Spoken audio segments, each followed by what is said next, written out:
This year's AGM is special because it marks coming up to our 30th anniversary. We'd like this occasion to be a celebratory event. Unfortunately, we are not able to gather physically at the moment due to the pandemic, but I'm sure we'll get around that somehow. Along with my chair's report, which most of you have read online, is just to say that again, this year has been challenging. It's been challenging the last couple of years, to be honest with you, and it has thrown up many problems which we managed to overcome. But we're still fighting on. We continue our fight against racism, and the work that SAR is doing, we hope to continue with that. We've got some speakers, good speakers for you today, and we hope you will enjoy our meeting.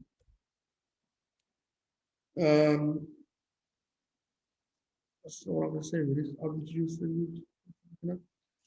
So, can I first introduce our first speaker, which is Lord Alf Dubs. Lord Alf Dubs is a Holocaust survivor, a leading refugees' rights advocate, formerly the MP for Battersea and Director of Refugee Council. Alf was appointed as a life peer in 1994. It's apt really that we should have Lord Dubs speaking for us today in light of this the attack in Texas on the synagogue. And we give our sympathy to the community and the fact that there's no life lost really apart from the perpetrator, which is still sad. And we also pay tribute to his family for their coming out, their speech that they made, which was we thought was excellent and supportive. So it's also coming up to Holocaust Memorial Day, 27th of January. So again, it's really apt that we should have Lord Dubs speaking for us today. The Holocaust, the theme for the Holocaust Memorial Day is one day. You can just think of something for one day that reminds us of the Holocaust, which again, when we think of Cambodia, Rwanda, and again, the Holocaust of Europe. So, excuse me, it's very apt that today we welcome Lord Dubs.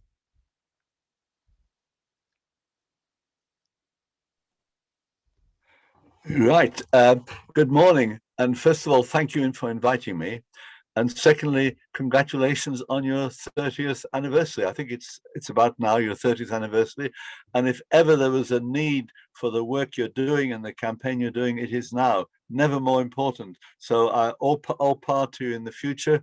And again, thank you for inviting me. I don't know if you followed the papers this morning, but we were voting till 1 o'clock this morning on the police bill. Now, the police bill is not quite what I'm going to talk about, but the police bill is a nasty bit of legislation, and I think the Lords we won about 10. Well, we won every vote. I think we won 10 votes. So the government have taken a bit of a knocking on that one. And we'll see what they do when it goes back. Some of the changes we made will have to go back to Commons, and some won't. But anyway, I'm not really here to talk about that, except to say you've probably seen in the papers that we're feeling quite pleased with ourselves. I didn't get home till 1 o'clock, but it was well worth it.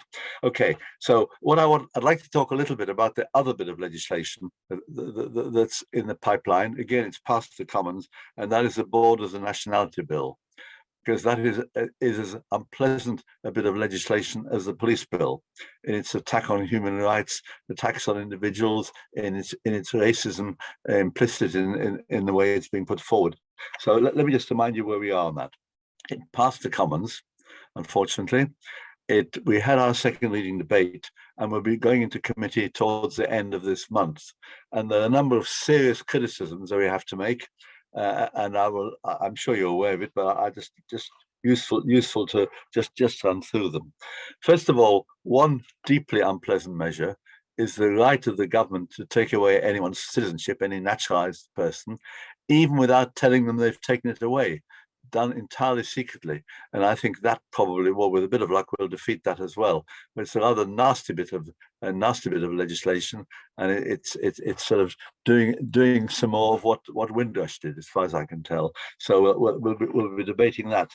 But the main thrust of it is on refugees, and I think it is a piece of legislation which breaches our international agreement on the 1951 Geneva Convention, which represents a very savage attack on the rights of refugees, and is being criticized by the United Nations High Commissioner for Refugees for the way it is tearing up the 1951 Convention. So let's just talk about one or two of the things. Perhaps as outrageous as anything is that the ability to claim refugee status. And let's remember that when somebody claims refugee status, this is not a trivial thing. This is somebody who's fleeing from war, from persecution, from horrible things happening to them.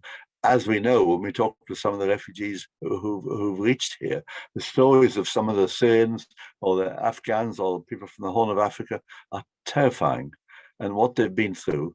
And I have to say that to make it more difficult for somebody to claim to be a refugee because of the way they travel is totally against the 1951 Geneva Convention. There is no legal basis for it at all. It is absolutely outrageous. People should be allowed to claim refugee status because they've reached a safe country, and they don't have to claim refugee status in what our government says is the first safe country. So that's the second thing they say. Not only do we penalize you for the way you travel, and it could be a criminal offense for you coming across the channel in a boat, seek safety for heaven's sake. But not only that, but the government is saying you've got to claim asylum in the first safe country you reach. Let's consider that. Germany took 800,000 Syrians in 2015-16. None of those would have got to Germany. They'd have all got to Italy, Greece, or Malta. And it's totally wrong in principle, and it's totally wrong in practice. It just doesn't work.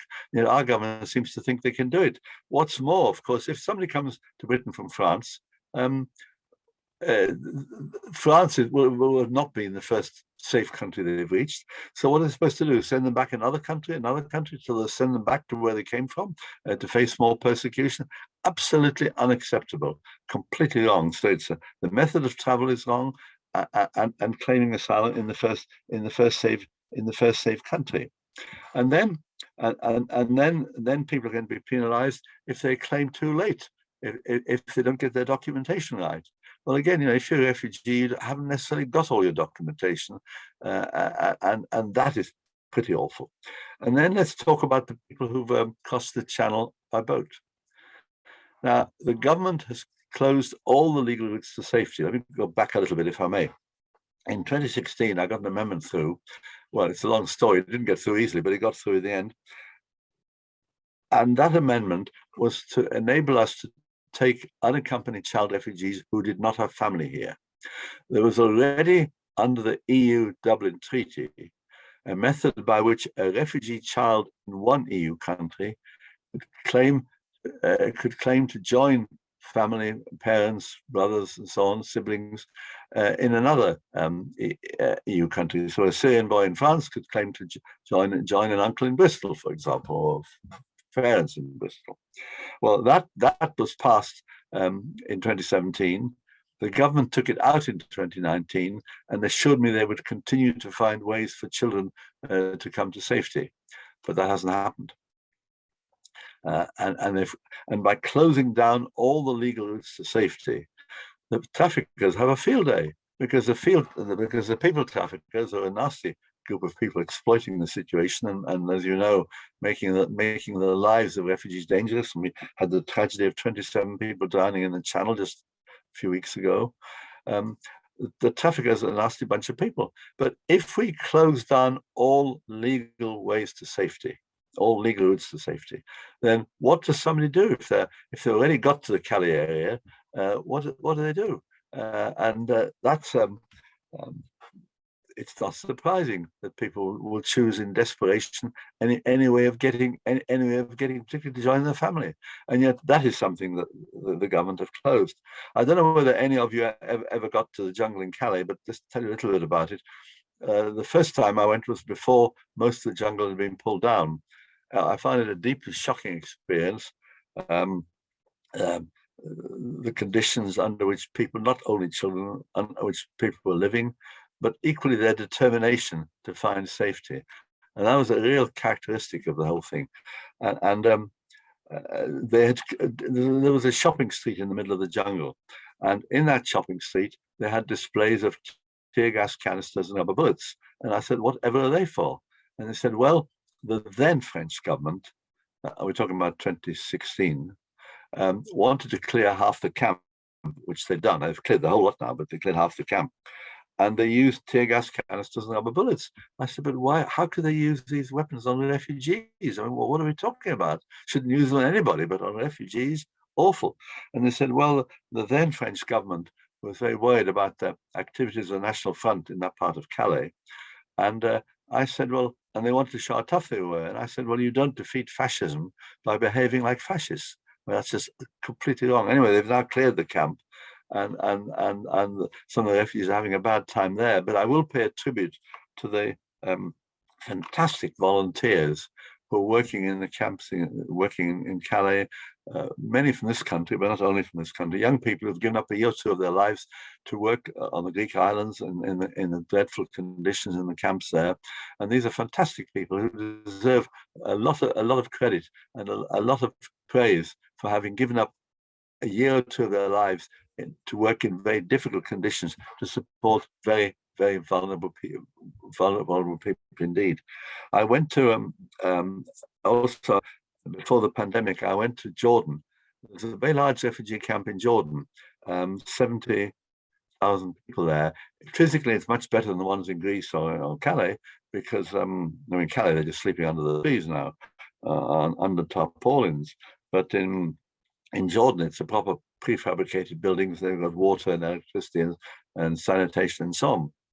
But I was talking to a Syrian boy, and he was 16. And I said, well, what's your position? He said, well, I've just finished my education in the camp. It's good. And he said, I can't find a job either in the camp, and I can't find a job outside the camp. What do I do? And the poor young man had no hope at all.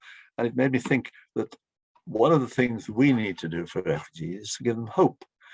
Human beings, in my belief, can put up with very bad physical conditions if there is some hope for them. But where there is no hope for them, then there is absolute despair. And at least the people who've got to Calais have got a little bit of hope because they can, if they can, even with traffickers, if they can get across the channel, and then they've got somewhere. And by the way, the government are making a lot about the numbers that have crossed the channel. First of all, most of the refugees who get to France claim refugee status in France. Only a minority actually try and make it across the channel. Now, up to a year or two ago, there was a movement in, and they were coming on the Eurostar, on the back of the Eurostar, they were coming on the back of lorries. The numbers haven't changed. If anything, they've gone down. But the way the government are talking about people coming across on the boat, you'd think this was a real threat to us. It's a threat to the refugees that there's no safe way for them to come over. But it's not a threat to this country. And then the government are saying they're going to do offshore processing, something that the Australians have tried and failed to do. And the offshore processing would mean that instead of being allowed to claim asylum here and have the benefit of organizations like yourselves to support them, or have the benefit of legal and other support, they would be miles away. And the government talked about Albania. Well, the Albanians said we're not doing that. And then they're talking about distant islands. It is outrageous to take people who fled for safety, to dump them somewhere else out of reach where they can't get legal help, where they can't get legal advice. I think it's a total breach of human rights, as are all the many other things that are in this bill. So what I think we have to argue for is safe and legal routes for refugees. And we have to argue particularly for I argue particularly for young people, for children who've gone through terrible experiences. I remember talking to a Syrian boy who said he'd seen his father blown up in front of him by a bomb in Aleppo or Damascus.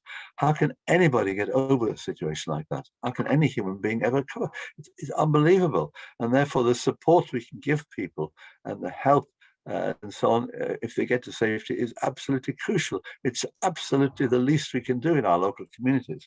Now, let me say this. One of the reasons why my amendment, which the government resisted, the one for getting children who had no family here, why that got through, was that in the course of it being voted for in the Lords, defeated slightly in the Commons, and then went back to the Lords.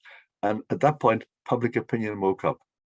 And one could feel it, one could sense it. I had somebody shout at me in the street. I thought they were shouting abuse, which they normally do at politicians. No, she said, keep going with your amendment. And what happened was that public opinion woke up. Public opinion saw these dreadful pictures of people drowning in the Mediterranean at that time. They saw these dreadful pictures of a Syrian boy, Alan Kurdi, lying dead, drowned on the Mediterranean beach. And public opinion said, we are better than that. We can do more for vulnerable people. And public opinion woke up, and one could sense it. And the organizations set up all over the country supporting refugees. And that made the government realize, because there was pressure that was brought to bear on their supporting MPs, pressure was brought to bear, and in the end, the government felt they had to give way before they'd lost the vote, a vote in the Commons. So I would ask you to keep the pressure going. It's always good to talk to your MPs. If they support refugees, then you pat them on the back. And if they don't, then you ask them why not. And it's really important. I don't know if you've got any MPs on. Look, we've always made this campaign on behalf of refugees non-party. We've sought support across the political spectrum. We've got support from trade unions, from faith communities, from local groups in the community, and we've done it because we want to get public opinion on our side, and we want to win support across the board. So public opinion is absolutely crucial in this. So if you are, and you are public opinion, of course, all of you, every one of you. So if you feel you can do this, please lobby your MPs for to make sure that they're aware of what this dreadful bill has got in it. They should do, because it's been through the Commons, but it'll be coming back to them from the Lords. And if we get some amendments in support of refugees that will undermine some of the racism in this bill, then please get the MPs to support that. Not a bad idea to talk to your local council or councils, see what they can do about refugees. Maybe they're doing a good job. If they're doing a good job, you pat them on the back. If they're not doing a good job, you ask them to do a good job. Because one of the reasons the government initially stopped my amendment, originally it was supposed to be several thousand children, but they cut it short at 480 because they said local authorities can't take any more refugees. If they've got family, that's more straightforward. They can join their family. If they haven't got family, the model is that local authorities will find qualified foster parents to provide a home for refugees. So it's up to local authorities to do this. So there's an awful lot to do. And there is so much racism in this legislation. I'm shocked that our Home Secretary is willing to put forward legislation of the sort. I think it's an evil bit of legislation, as the police bill has some very evil elements in it. And gosh, in Bristol, you would know about that. A bill, legislation that's seeking to undermine the right to protest and so on. So those were our victories last night. But this other legislation, the Nationality and Borders Bill, I hope with your support, you will do some good campaigning on it. I'd like you to do that. But thank you for listening to me, and thank you for the great work you're doing, not just on refugees, but on a whole range of issues to do with racism. Never, let me repeat, never is there more need for people like you, for your organization to do what it's doing. Congratulations on your 30th anniversary again, and good luck in the future. And please carry on campaigning. And thank you. Okay.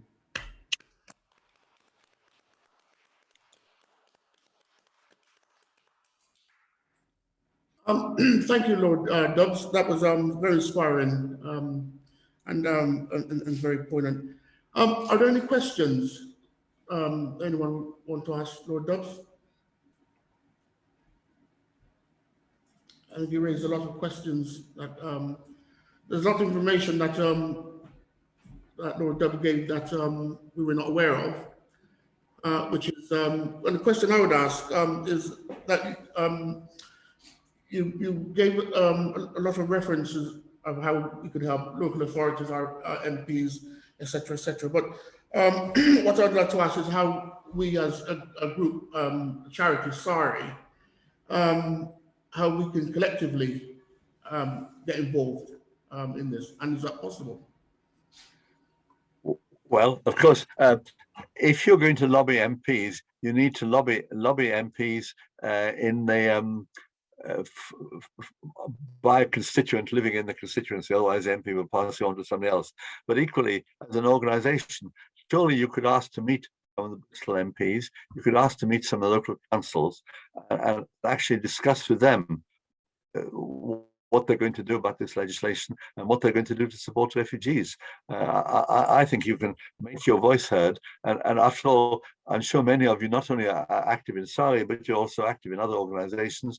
And again, if you can let your voice be heard wherever you are, and make sure that the issues of refugees are well understood and the human rights issues are well understood. See, I think Britain is essentially a humanitarian country, but when the leadership of our country, the present leadership, is hostile to black people, it's hostile to refugees, it shows the hostility in the Windrush scandal and so on, then it's important that our voices are heard against those voices.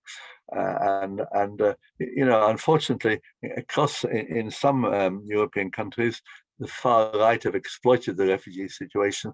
We've seen it in Germany, we've seen it in France, we've seen it in Italy. Hungary was always like that. So I think it's very important that your voice as public opinion is heard.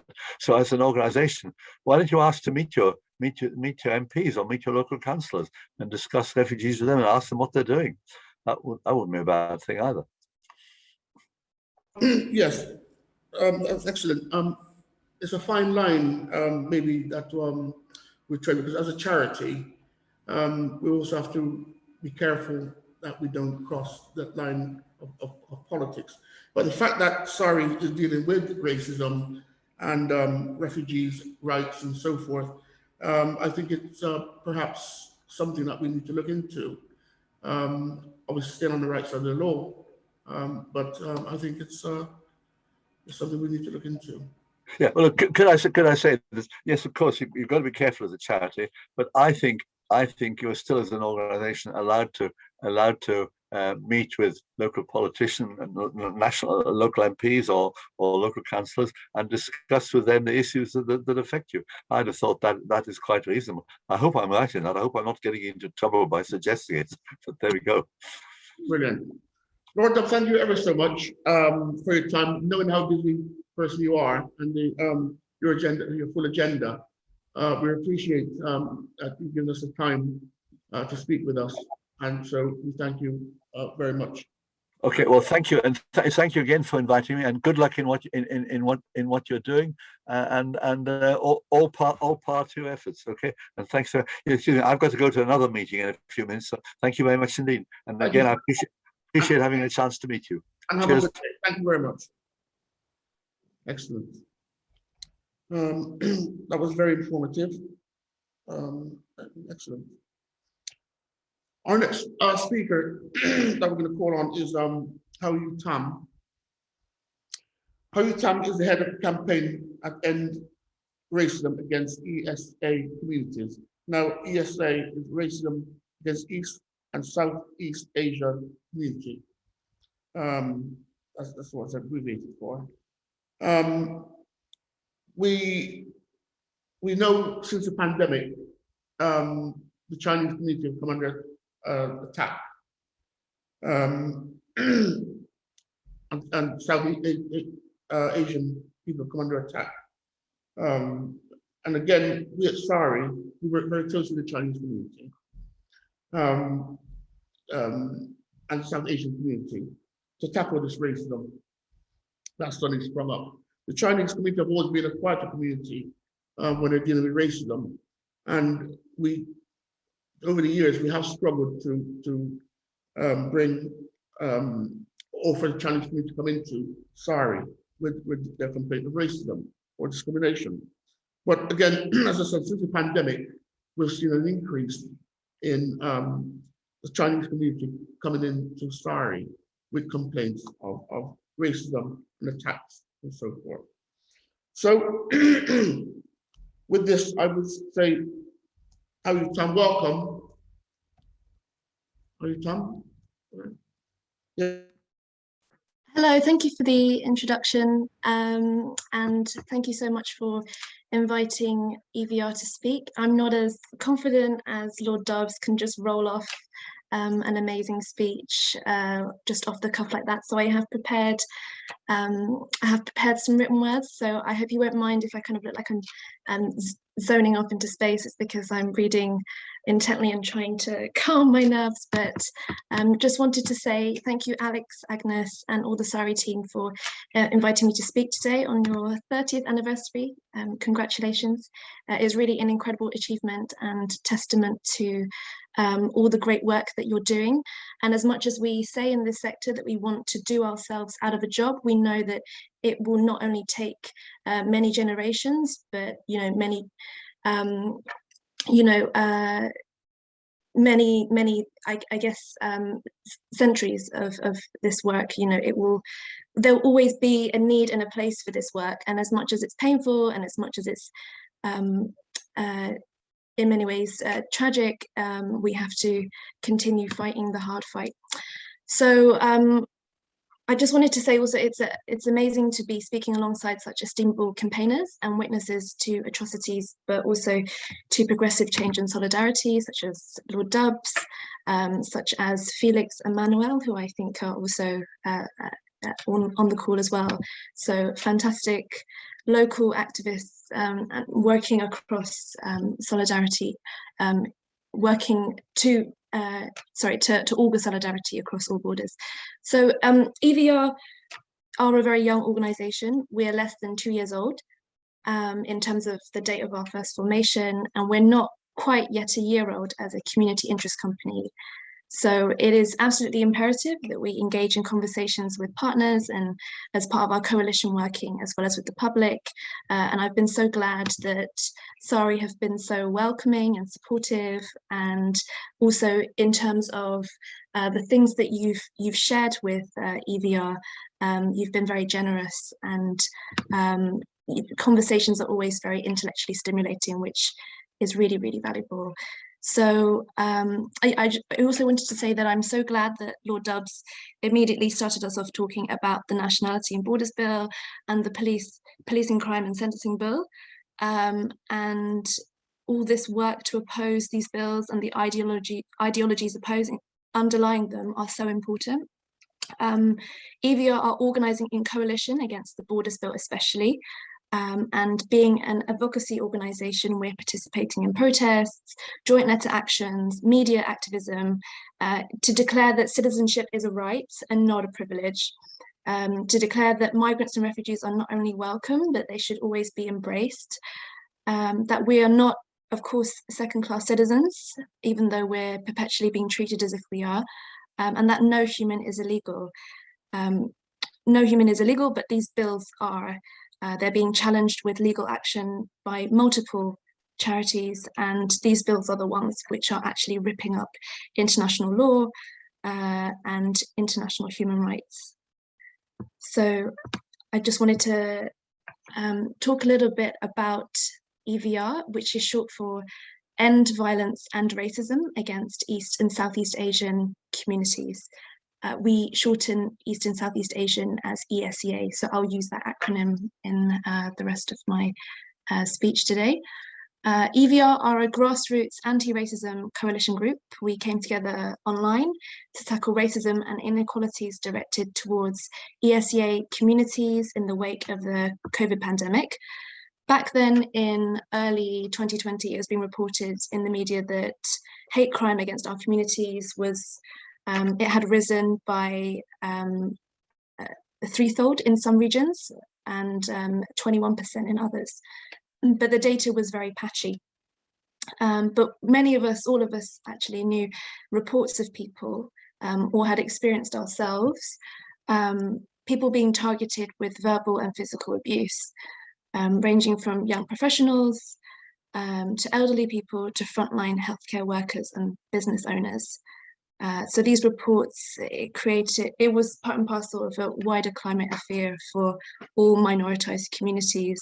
And what EVR were finding was that there was no real places of solace for ESEA communities to go. So I think for most of us at the beginning, it was just, we want to do something, we want to come together because, you know, it's really hurting the people around us.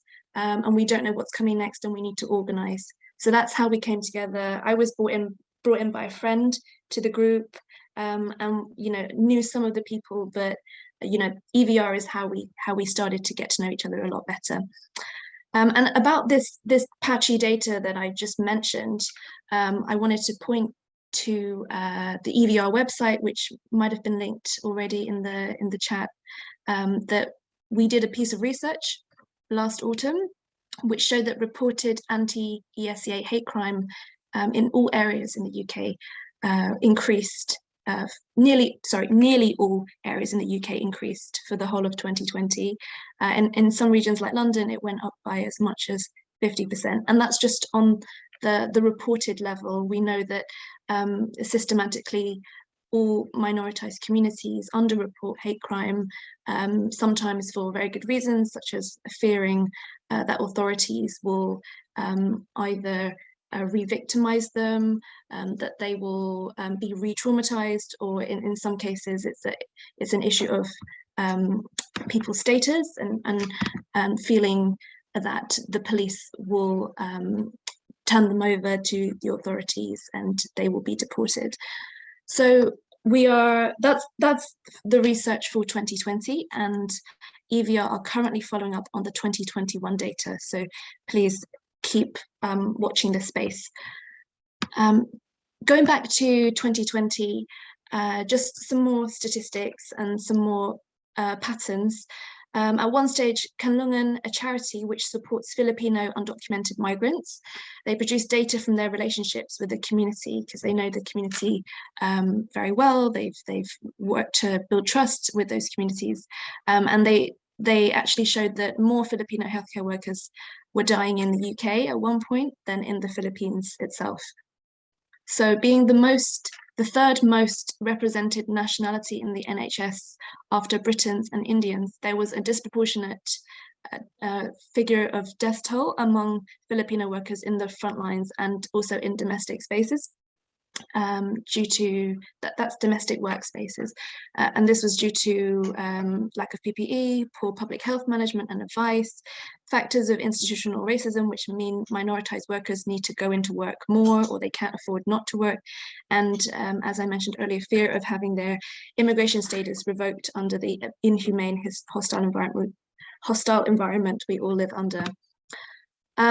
Also, ESEA businesses saw a downturn in takings and they feared retribution in the forms of vandalism, sometimes overtly racist vandalism and physical attacks.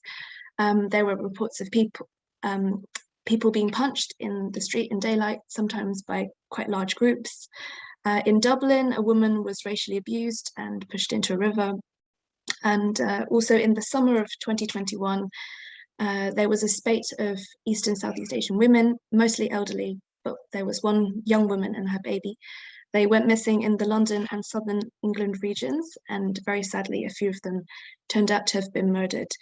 So EVR are following these cases, and we're engaging with the Met, and well, without much success, I must add. You know, we did write to the Met and didn't actually get a response. but we have been engaging with the community. I've attended some of the trials of one particular case of Mei Guan Chong, or Zhong Mei Guan in Cantonese.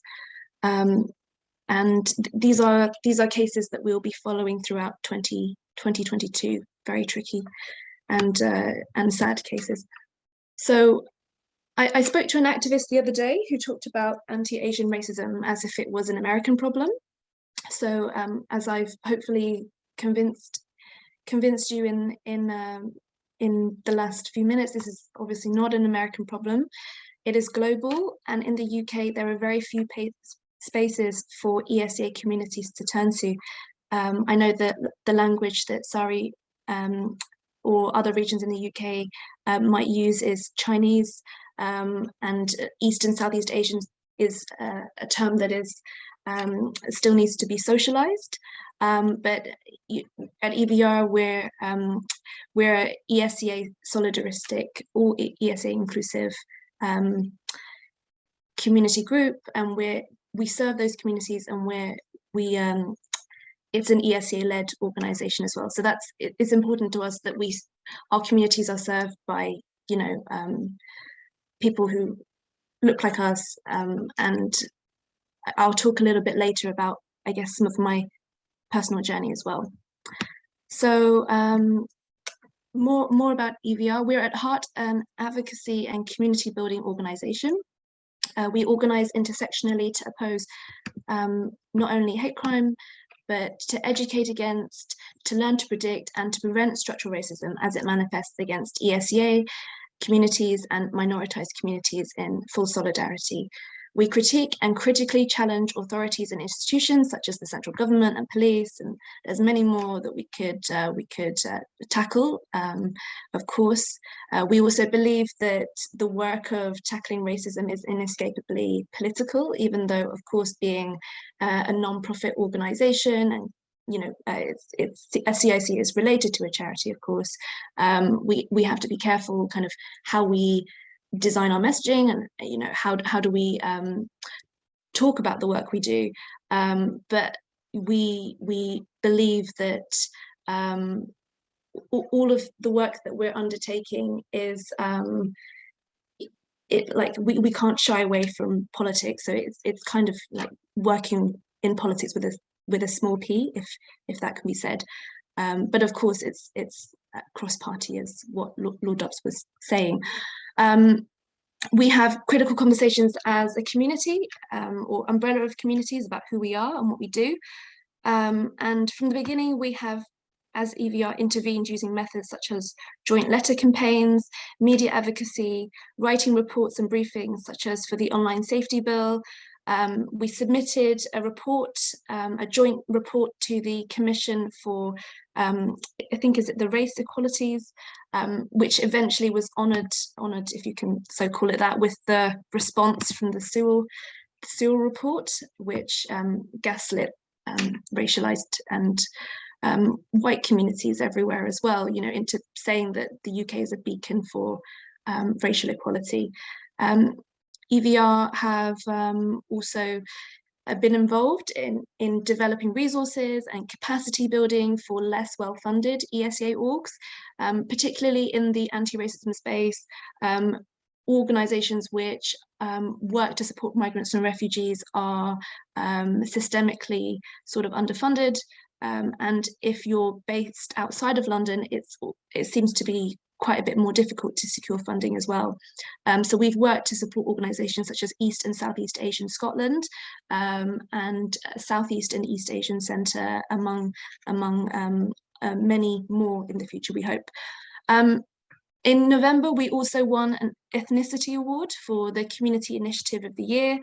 And this year we're moving into services development in terms of mental health support for survivors of racial violence and support workers, and also developing support services to tackle hate crime and support hate crime.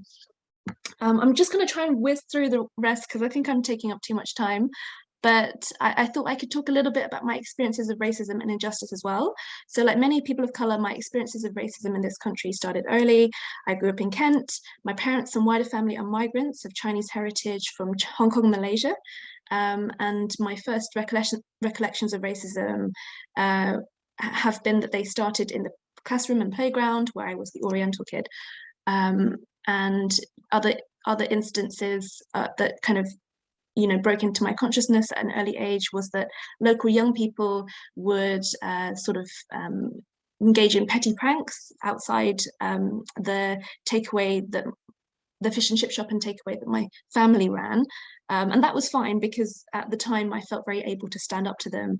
But they also did things like kick their footballs at our wall, and they set fire to our bins, and it didn't terrorize us, but it was definitely a constant nuisance.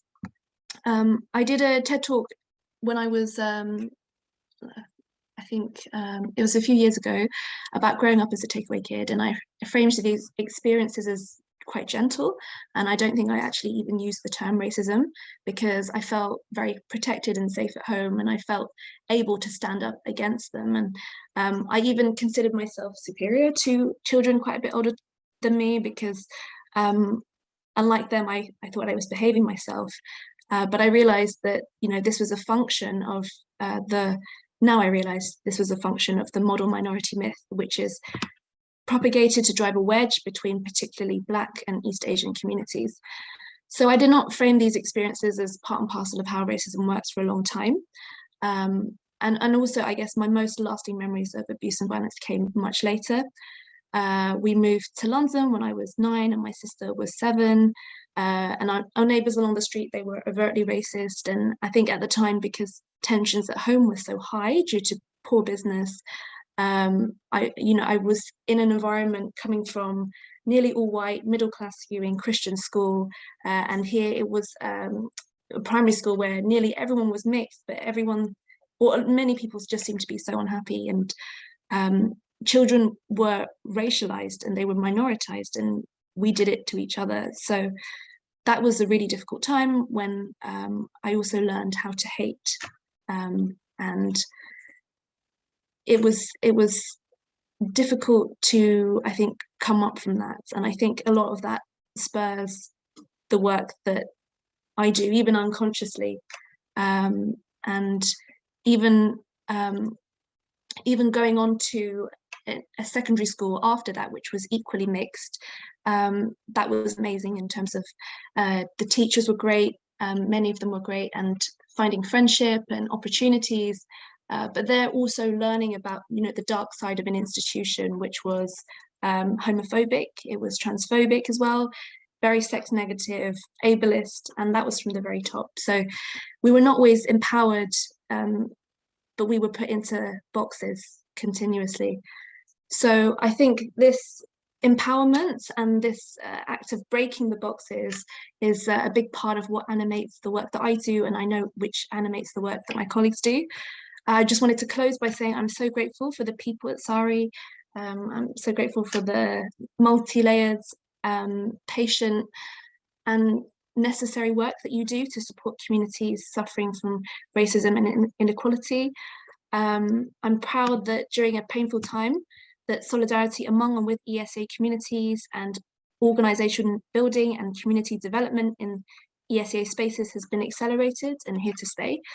And that one of the ways that community has won out in the time of COVID is that solidarity and care across borders, which interrogates and even seeks the abolition of those borders' existence, has flourished. And I wanted to invite all of us and encourage all of us to keep up the necessary work for justice together. So thank you, everyone. Thank you.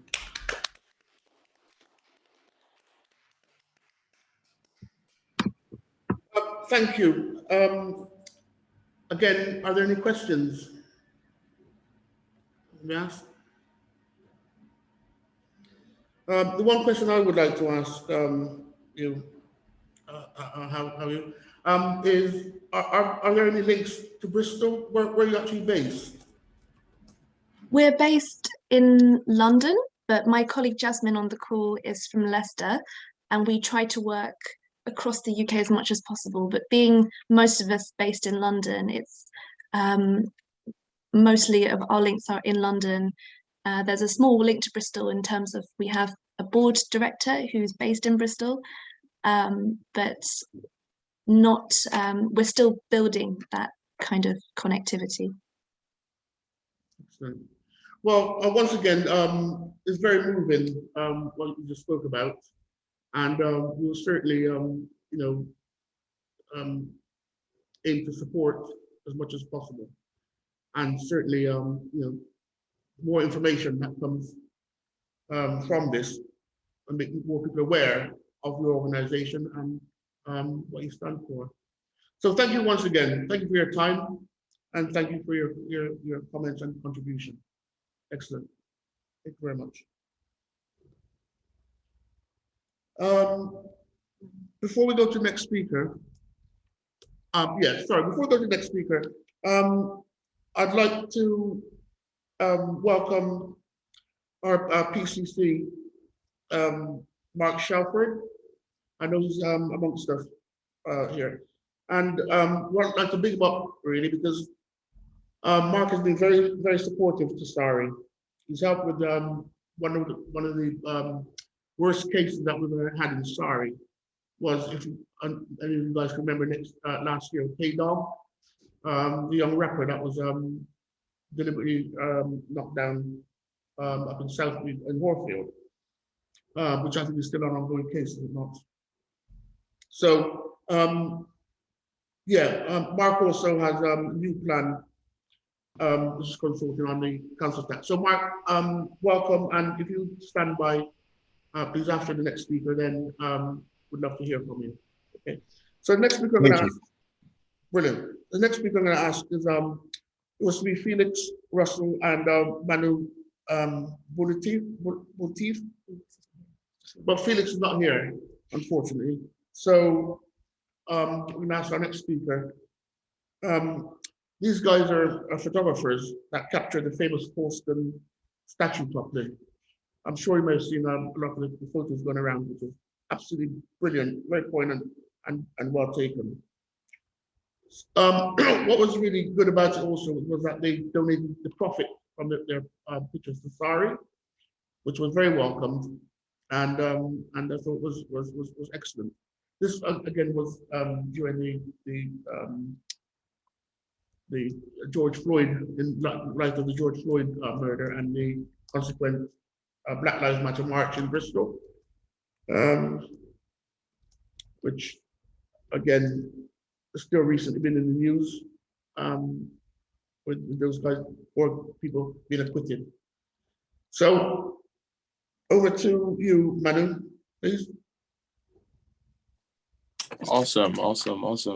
Hey guys, first of all, I want to say a massive thank you to SARI for having me today, but also I want to say a thank you to the other individuals who've spoken today, Lord Alf Dubs and Hau-Yu Tam, very well articulated. It's been very thought-provoking. And to those who don't know me, I'm Manoel Bolutife Akure. It's usually a very hard name to pronounce because it's got all sorts of different syllables and different pronunciations from the usual names. But like mentioned, myself and Felix were very involved in the whole photo of the boy on the plinth, that kind of coined. I am said boy on said plinth, and Felix was actually the one that took the photo. Essentially, I am myself a photographer and freelancer, and I work within the art space, but that whole time period kind of came about very spontaneously, very unintentionally, very in the moment, and Felix was good enough to have captured that moment that meant that we were able to, I don't know, it's very interesting because nothing of that was intended or foreseen. So to us, when it ended up blowing up and also people started asking for prints of it, it was first a surprise. And initially, I can remember Felix mentioning, and I don't think he would mind me talking on his behalf, but he mentioned that that a few of the individuals that follow his journey as a photographer asked for like prints of it, and he just decided, oh yeah, just gonna throw it up. And yeah, overnight it was almost like we wake up the next morning and we're like, oh my gosh, there's been like 300 photos sold, and we were expecting like maybe like a few sold, and then the next day there's like an extra 300, and then it's like, oh my gosh, we weren't expecting this. So yeah, just to really explain what has come from that. And I'm not sure how much background knowledge a lot of people have of that whole period, but essentially these photos were sold and all the profit made on it was given to Sari. And Alex, I spoke with Alex yesterday, and she mentioned that I should just talk briefly about why that decision was, and also just kind of what post that decision has been.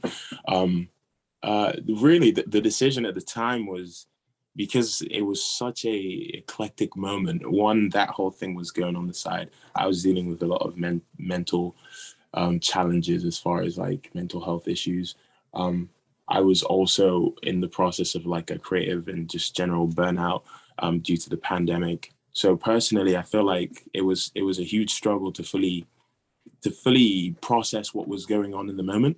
But I can remember us having a conversation about what we wanted to do with those funds. Because first, I don't know, we just had a feeling about it that one, we don't want to make profit off of something like this just because we feel it wasn't intentional, and two, we feel it's important for as much support to be given to particularly local charities within our sphere of influences to support some of the work that's going on, but also try and help create space for new works to start being developed. So initially, we actually wanted to divide that profit across a few different charities, but because we weren't well versed on these things, it became very challenging to do that, and it became very complicated with Felix's accountant and all the conversations. So we're like, okay, perfect. The one charity that I know, and Felix actually asked me this, and I appreciate him for that. He asked what charity I would like to give it to, and I can remember from my not really like a first-hand experience, but more just watching charity influence other spaces, that this was a charity that I kind of supported and respected in that regard. And I knew that if there was one space I would give it to, I would just prefer to hand that over to an organization that I was familiar with. But post all that decision and all those steps, I feel like it's been very interesting to navigate being thrust into almost like not the forefront, but like a more front of stage activism, whatever that means. It feels like for me, how I've looked at myself within the activism space has usually been from the perspective of someone trying to do what they can within the sphere they're in. So as someone who lives in Bath, who interacts with Bristol, it was very weird to finally to be in a position where a lot of people are asking my opinions on things and asking these things. And for one reason or the other, I started feeling this pressure to want to know everything. I was like, oh my gosh, I have to make sure that I have the answers to these people. And I can remember, like, with a few interviews with the BBC and Sky News, them asking some questions and me not knowing and being too scared to say, I don't know. And I can remember walking away from that and just being like, actually, there's a huge pressure to know everything. And there's also a very little amount of people who accept that they don't know those things out of a fear of either being ridiculed or not being taken seriously. And all those thought processes and all the personal issues and mental health issues I was going through at the time, likewise with Felix, I'm sure you could relate with that. This just thrust us into a completely chaotic mental space. And I class January 2021 as my first full-blown identity crisis, where it was almost like I lost a piece of myself in the midst of all of that, which feels very ironic because I feel like so many beautiful, great things happened in that moment. And it almost feels like what most people, especially within the art space, will think to themselves and be like, oh, I'm looking forward to this moment where so many eyes are on me and eyes are on my work and they can see all these things. But all of a sudden, being in that position, I was like, wait, like, first, I don't want this. I don't want this for me as far as the baggage that comes along with it, and especially not expecting it. It kind of hits you like a train. And in that whole process, I feel like last year was very tough, especially the first 6 months of 2021. And it also didn't help that I just had recently become an uncle within that period. So I was also challenged by the whole idea of stepping into this new world for myself. But yeah, I feel like a few lessons that I've really picked up last year was one, the importance and almost an emphasis on doing what you can in the spaces you can, and how important it is that activism should not be seen solely in the sense of like putting stuff out on social media or standing in front of multiple crowds or multiple audiences all over the world. I think there's an importance, especially looking back at the Martin Luther Kings, the Harriet Tubmans, the Mother Teresa's, literally all of them, and just thinking these people had zero intentions to increase their reaches. All they were doing was trying to take steps within the spaces they could influence and just do the little they could. And last year, it was a huge challenge because there are a lot of things that I've seen as problems here in Bath personally. And last year was the year that I finally got to terms with those problems and being like, oh, this is an opportunity for me to do what I can in a space that I can influence. And over the year, I've started working towards a project, which is actually looking at the kind of devastating effects of youth clubs being taken away, the youth funding being cut, and realizing that there is genuinely a lot of young people out here, both minority groups, both not so minority groups, being affected heavily by the fact that there is almost a lack of consideration of what, or just a lack of consideration of their existence. And I feel like as a young person who is involved sometimes in youth work, I see that very evidently, and I'm like, wow, this can't afford to be allowed to keep growing. So over the last few months, we've been putting together a space, particularly for creatives, to be able to interact and meet each other and have something to do and have spaces to interact with people that hopefully they can build a community around, but also hopefully to gradually start pulling together knowledge on these spaces, and hopefully in the future being able to like start up things that would hopefully fill the void that these youth clubs have left behind. Because even recently, like a month ago, or maybe at the start of January, a friend of mine got beat up in a car park for absolutely no reason.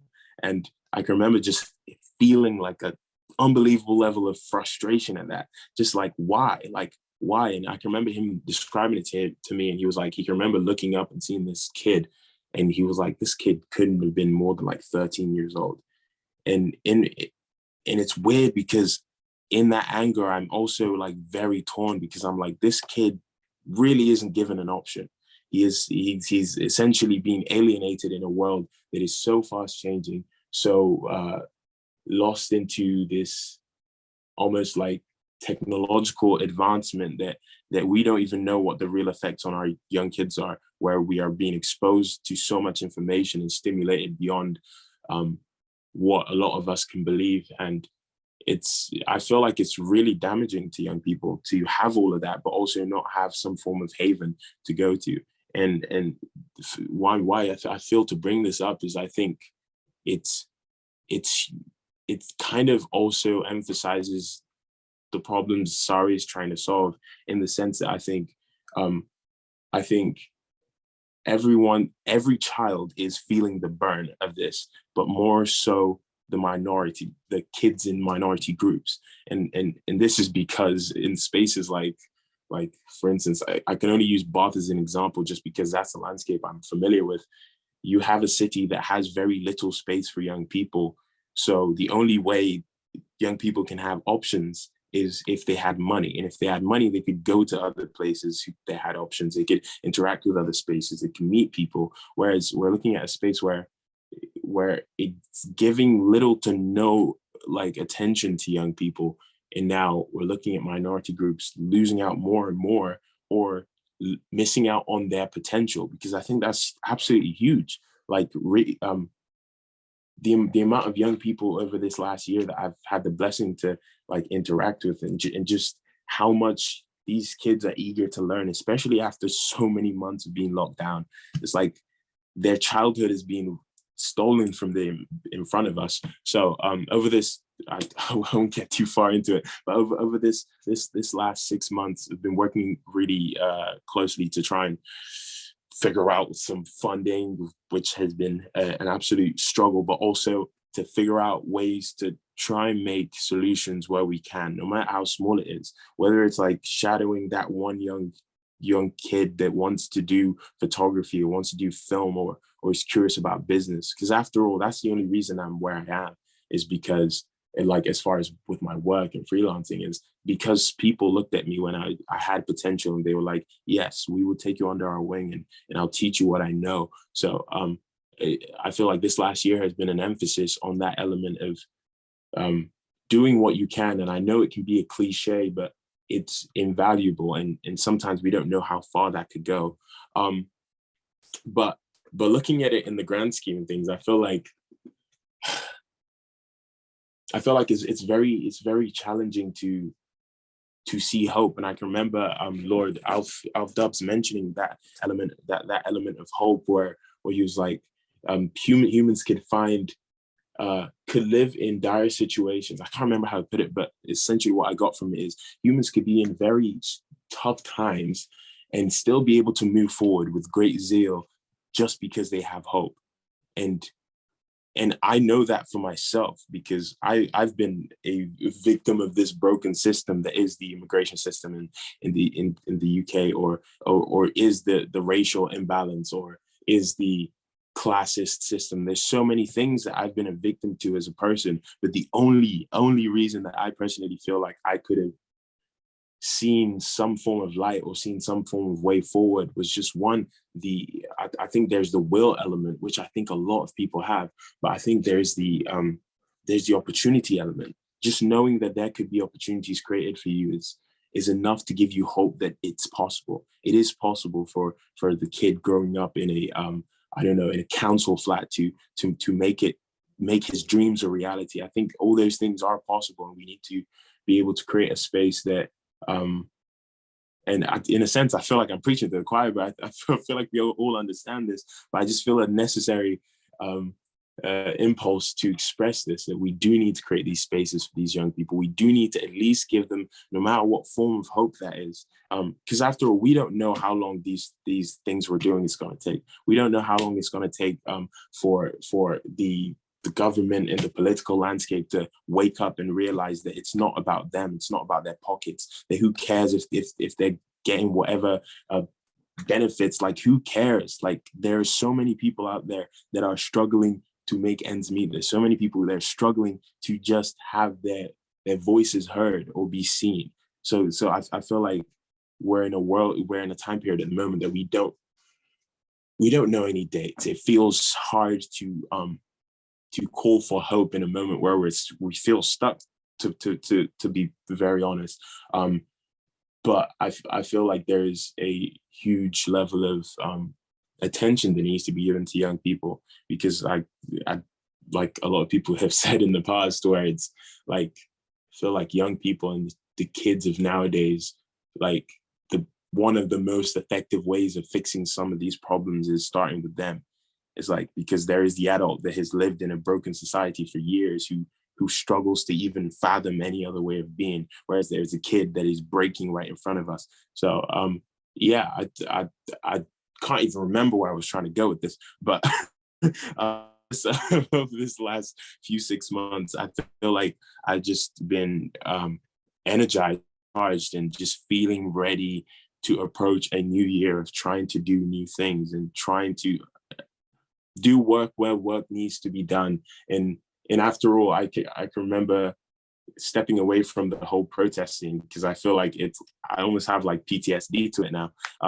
But stepping away from it, and I felt really guilty. But I can remember just thinking of the idea that whenever people go to war, as far as like an army, like everyone's not on defense, and everyone's not on attack, and everyone's not on medics. There are different peoples in different zones for different purposes. And I think it's important that in the work we are doing as far as trying to create a better world, we ought to be able to operate in different spaces and represent each other and represent certain voices in different worlds. So again, I can't fully remember what my train of thought was at the start of this, but again, I just want to say a massive thank you to the guys of Sorry. And to be honest, I have actually been in a bit of contact with K-Dog, and it's amazing to see how much you guys have done for him in that regard. And every time I think about it, I'm so glad that I was able to evidently see an individual that was affected by these issues and also supported by you guys, because I feel like that's always great to see examples, but it gets complicated when it's people. But yeah, I just want to thank you guys. I want to also thank Lord Alf again, Alf Dubs, for some of the things he said, and also standing in the gap and being in a space where a lot of us can't influence, and being a voice to represent us, and being able to have the integrity to stand for what he believes. And likewise to Hau-Yu Tam for stepping up with groups of people to create things to support communities that they hold dear to their hearts, and to say what they know to be true. So again, I just want to say a massive thank you to everyone, and for listening to me ramble on for however long that was.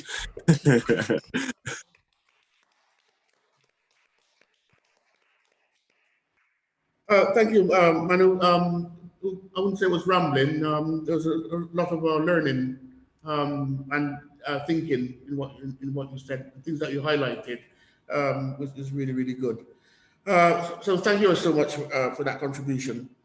I'm going to ask Mark Shelford, PCC, to say a few words. Mark, the fact that welcome, and the fact that we're not actually on the agenda, but we're just slipping you in. Can I ask you to limit to about 5 minutes, please? I'm aware of. We might have to let Wunmi go next. We might have to let Wunmi know next, our service user, because she's got to leave for college. Oh. And then if Mark can come after that. Right. Okay. Really sorry, just I don't want Wunmi not to speak. That makes sense. Yeah. Just a change. I'm sorry, Mark. We have a service user who has to leave for college. So it makes sense for her to speak just before you, if you don't mind. I'm sorry. So if we have Wunmi Clarke on, then please. Mark, please stand by. You'll come afterwards. Thank you. Well, good morning, everyone. Can everyone hear me? I'm not very good with this technical side, so I hope everyone can hear everything I'm saying. First and foremost, I'd just like to take this opportunity to express how honoured I feel to be able to say a few words at today's meeting, representing 30 years of this absolutely remarkable charity. I'm Wunmi anyway. I'm based in a small village outside of Yeovil in Somerset. I've been in this predominantly white community for my entire life, commuting to London when visiting my family in the school holidays as I was adopted. I'm currently a forensic psychology student in the first year of a 5-year educational journey. I also volunteer within Taunton Crown Court supporting victims who are witnesses in trials, as well as raising my 4 children, one of whom's diagnosed autistic. The first time I heard of Sari was when I was introduced to Cypher as my caseworker. I sadly experienced derogatory racial comments when I was trying to get a car parking ticket issued in my local town. I'm here to address and emphasise how honoured I am to have met and worked with Cypher. My only sadness is I've never met him in person. Cypher is an extremely exceptional individual who enables victims of hate crime to express all of their emotions that come with the unnecessary feeling of being discriminated. Nothing was ever too much for him. To feel so at ease and to know I had someone to turn to at that moment meant a lot. Cypher offered endless amounts of support when this case eventually went to court. He even was the mediator between the police, because at the time I was so emotionally damaged, I was never absorbing what I was being informed. Cypher needs to be recognised exceptionally for his care and compassion and want to help others. When I approached Sari again late last year, Saiful did not hesitate and pointed me in the right direction, of which again, I was privileged to meet Tim and Tanaka. So Saiful, from myself, and I can assure you I speak of all your case victims, thank you and well done and never stop being yourself. I value your whole selfless demeanour and I don't doubt you will go far. So personally, I'd like to put all our hands together and thank Saiful for his continuous hard work and dedication. Over to Tim and Tanaka. Late last year, my 11-year-old son experienced physical and emotional racial behaviour within his first month of starting secondary school. He was threatened to be stabbed due to his race, chased with scissors and called many derogatory terms in relation to his mixed race heritage. I was very emotionally attached and again turned to Sari. Without any doubt, they have continued to support both of my children through empowerment sessions within their educational institution, supporting me emotionally in attendance of school meetings, as well as providing valuable resources in supporting the school as a whole with tackling racism my son sadly faced. As a parent, we should never have to be placed in this position. To date, this is one of the hardest aspects of parenting I've had to endure. Being a parent to 4, all of who were exceptionally premature children, I've had my fair share of obstacles to overcome. It's a clear fact that without the support of Tim and Tanaka, I would not be able to support and fight for equality for all individuals in education like I have done. There were times when I just needed to offload. Tanaka was incredible. Tim articulated himself incredibly in the meetings we had. I was exceptionally emotional. However, as you will understand, this was my son as well as my daughter, and their pain is my pain. To you both, thank you. For my children, thank you. And let's put our hands together and applaud these 2 remarkable individuals for their brilliant mannerism in dealing with a sensitive case of young adults. To Sari as a whole, each and every one of you are remarkable. Anyone who has emailed or contacted me via telephone has made me feel so welcome and relevant. Since working with you for over a year, I've found comfort in making a difference. Racism and inequality in any form is not acceptable by myself nor my children. As human beings in 2022, we have the right to be authentic and unique, and loved for that also. It's absurd we experience what we do. However, I know with the determination and dedication all of us have as a whole, collectively we are and we will make a difference. In peace but assertively, I wish to stand with all of you along this journey. Anything I can do will always be in support of Sari, the charity that made such a difference to myself and my children. I can never thank you enough, but I can offer my continued support in relation to the morals we all share in making a difference. Thank you for this opportunity. To say this is an honour is an understatement. Happy New Year to you all, and here's to 2022, a year of continued positive change.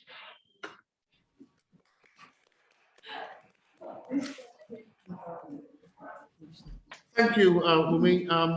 That was very, very moving, and certainly, giving tribute to Saiful and Tanaka and the staff in general at Sari is welcomed, because we do get the annual feedback, client feedback, and it's always very, very positive. So yes, I will come to the staff later down the thing, but they are doing a remarkable job, and it's always been a privilege for me as a chair to oversee the work that these guys are doing. So absolutely fantastic. Well done. Excellent. Ladies and gentlemen, again, I'm aware of time, so if we could go over to Mark now, please. Thank you very much. Can you hear me? Yes, indeed. Great. Well, thank you very much for first of all inviting me to speak, and many congratulations on your 30th anniversary. Fantastic news, and the great work that you do and supporting victims around the criminal justice system, which is so important to all of us. You may or may not be aware that my police and crime plan has just been published. The technical piece has just been published. And the golden thread that runs through that is around prevention, making sure that we work together across the whole of the criminal justice system to prevent crime happening, and indeed prevent reoffending happening, stopping that revolving door around prisons, and that is something that I'm taking very seriously with the police and the overall justice system. One of your previous speakers spoke about the importance of both mental health and children's clubs. And I've seen with my own eyes when I've travelled in around the whole of Avon, Somerset and in Bristol, how important those youth clubs are, and that ability to take people out of a space that they've been in where it's affected them and put them in somewhere completely different. It could be something like a sports club, boxing club, it could be something about theatre or drama. It doesn't matter what it is, but that importance of giving young people the opportunity to express themselves in a safe place somewhere different to where they've come from. And that is something that I'm following with my team very closely and trying to support financially across the whole of Avon and Somerset. I'll finish now, other than to say the Police and Crime Panel plan has been published. There will be a local one for all the different areas within Avon and Somerset. We're working with the councils and local charities to make sure that those are appropriate for that area, in your case, mainly Bristol, and working with them to support particularly victims. So I'll hand back to you, but many congratulations on your 30th anniversary. Excellent. Mark, thank you very much. Like I said, it was a short notice, and I look forward to being here. I know you've been here the Surrey head office on 2 occasions, which unfortunately, I know one time I was invited, and it was unfortunate I could not make it at that point, but I look forward to spend a bit of time with you and speaking with you and introducing ourselves. So thank you ever so much, and thank you for your time. Excellent. Ben Lloyd. Let's see if he's here, Yeah, right. Our next speaker, service user, Might be here. is Ben Lloyd. I don't know if Ben is with us. Natalia, is Ben with us? Hi everybody. Unfortunately, Ben was unable to make it today, so he passes his apologies on. I can say a little bit about my case with Ben, if that would be helpful. So I used to be a caseworker for Surrey, although I still do work for Surrey. I'm now an outreach development worker. So in my time as a caseworker, I did work with a young gentleman called Ben Lloyd. He is a gay man. He used to live in a Bristol City Council property, and he'd lived there for 6 years, and he was quite happy there. Unfortunately, he had a neighbour move in January of 2021, who was very overtly homophobic towards him. He would harass him on a daily basis, using foul language. He'd be very, very intimidating towards him in his behaviours. And I would speak to Ben very, very often, sometimes on a daily basis when he felt like he didn't have anyone to turn to. And I worked closely with Ben to help him start talking with the police. As many people that we work with, generally, sometimes they don't feel confident to approach the police, whether that's because of previous experience with the police that hasn't gone quite right, or because they've never approached the police, or sometimes it's normalized that we don't approach the police and feel like it's not enough of a emergency. So I worked with Ben to try and report things and log things with the police that he was experiencing, whether that was verbal abuse, intimidating behaviour, harassment.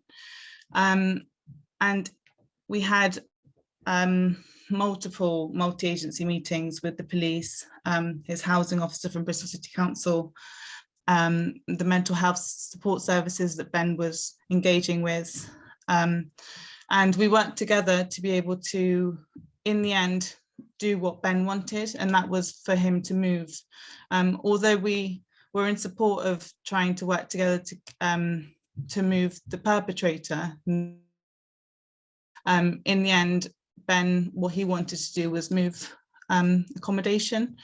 So we worked together, and Ben, after months of reporting and recording everything, he was able to get a priority banding and move to an area where he felt comfortable. So Ben was a really great client to work with. He was always really honest with me. He was always very open as to how he was feeling and what he wanted to do, and engaged really well in the support that we offered him. And now he's in a much better place with his mental health, and as a person, he's a lot happier, and he was really excited to join this AGM yesterday. Unfortunately, he couldn't make it, but I will let him know that you know, we have been thinking about him today. And so, yeah, there are often times where we work quite relentlessly with our clients to get them to places where they feel much safer and much happier. And, you know, our work does pay off. So, yeah, I would just like to you know, congratulate all the casework team again, because it is a really difficult job, but it is for a very, very important cause, and we all have that drive within us to keep going. So yeah, just seeing Ben move house and seeing how happy it made him really was the reward that, you know, that made my job completely worth it and worthwhile. And working with Ben was a pleasure. Well done. Thank you, Natalia. It's just to add, really, that it's a sad state of affair, and this is why we're here, really. But it took me back a few months ago in Bristol, where an elder in the Black community was actually sent to jail for a campaign. I think it was a 10-month or 2-year campaign against a gay couple that lived next door, and it was very sad what they went through. And these things have got no place, like racism, it's got no place in today's society. And it is right that she was punished for that. So we welcome the work, and may we continue. Excellent. I think that's all our speakers now, isn't it? So, ladies and gentlemen, we now move on to the agenda for Sari. If you all sit back and just relax, and we'll move into Sari's AGM business. Okay, brilliant. So, minutes of the last AGM. Now, I've read it, and anyone else second it? Who else? Oh, Manu's got his hand up.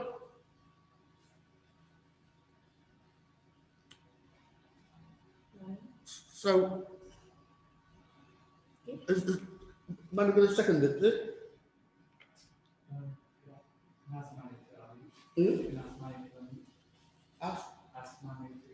Unmute. Oh, Manu, can you unmute, please? Well, thanks for having me. He has to leave. Oh, Manu. Yeah, he's got to leave. Oh, right. So. Oh, I can. Right. Are you? I'm gonna. Are you gonna second the minutes of the last AGM? That's what we're saying. Or is that why your hand up? No, he's just going, I think. Yeah. Oh, I'm sorry. I'm very terrible with Zoom. I didn't mean to do that. Oh, right. Okay. Sorry. I didn't even realize that was a thing. I just looked down and I'm like, your hand's raised. I'm like, it's not. So, you can second. Oh yeah. I'm sorry. I've just actually got to leave. I was just trying to type it in the chat. Apparently, it wasn't as discreet as I thought. Okay. All right. Thank you so much, guys, for having me. Thank you. Have a great afternoon. Thank you. Thank you. board members, any members? Christine's there. Christine's there? I'll second the minutes. Thank you, Christine. Excellent. So I propose and Christine seconded. Excellent. Again, No matters arising. matters arising? None from this side again? No.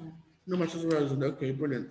At this moment, I'll hand over to the director, Agnes, to run us through the annual report and accounts. All right. Hi, good morning, everybody, and thank you for attending our AGM, and it is our 30th anniversary actually this year. So I am delighted to present to you our SARI's Impact Annual Report 2020-2021, our first ever paperless report, and we are trying to save the planet. So, you know, bear with us. I hope you got all the link that has been sent on the chat. So, yeah, so actually this is the our 30th year of operation since we went live in March 1991, with only myself as a part-time admin and Batuk Panja, then project manager who first set up SARI. Sadly, he passed away 7 years ago, but left a legacy to continue serving the community. Alex joined 6 months later as a first project worker, then Andrea Powell a year later to cover my maternity leave. I am very proud to be part of SARI and the SARI team, and I would like to thank from the admin side of it and the HR, from business support, the casework team, and did I forget anyone? The trainers, outreach workers. So if I forget everyone, really appreciated you guys, and thank you, and our board. So thank you very much. You can read our report and visit our website at any time to read at your leisure. This will inform you of what we've done through the years. Also, our thanks to James, who's been working hard with Ashley and the team to produce this report. And every year it's been a great report anyhow, so thank you. We're also immensely grateful for our funders, donors, and supporters for their continued support.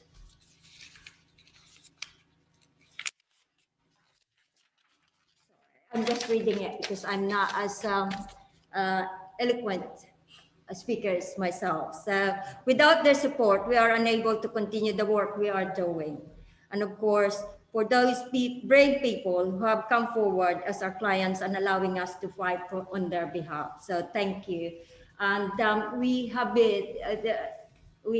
a really great speakers this year as well. And thank you to all the speakers who bravely, you know, come forward to speak. And also it's really thought-provoking, and thank you very much for that. We're coming to our examine accounts, which is the 2020-2021, which is our financial year start April to March. So it's on our report online. So if you got any queries on that, so please send your queries in writing. And if you want to be sent the full report, please come back to us, email us with that. So I'd like to propose that our annual report and examine account be approved. And anyone can second that for me, please, Irvin? I'm happy to second that. Yeah, great. Also, our examiner, Dick Moll, is happy to be reappointed as SARI's examiner for 2021-2022. And I am proposing for Dick Moll to be reappointed as our examiner for that year. So if anyone is happy to second that as well, please. I'm happy to second that. Yeah. Thank you. I'm jumping into the agenda because I might as well just finish one, and then Alex can do her update of the year. So I'm coming into the board of trustees and co-optees. So we have 7 serving trustees and 1 co-optee member for last year and to date. At each subsequent AGM, 1/3 of the trustees must retire on rotation and restand for election if they may wish. The members resigning are Esther Deans and Irvin Campbell. These two members are both willing to restand as the board members. There will be no competition as the maximum number of board members is 21 as per a memorandum of articles. Therefore, I would like to propose for Esther and Irvin to be re-elected as board members. And I would like anyone to second that, please. Christine? Yeah. You know what? Yeah. You have to come off mute. She's Yes, I will. Thank you. Thank you, Chris. We also have an application received for a membership. Wunmi Clarke as a full member and Stella Wata still to be ratified by the board members, by the board at the next board meeting.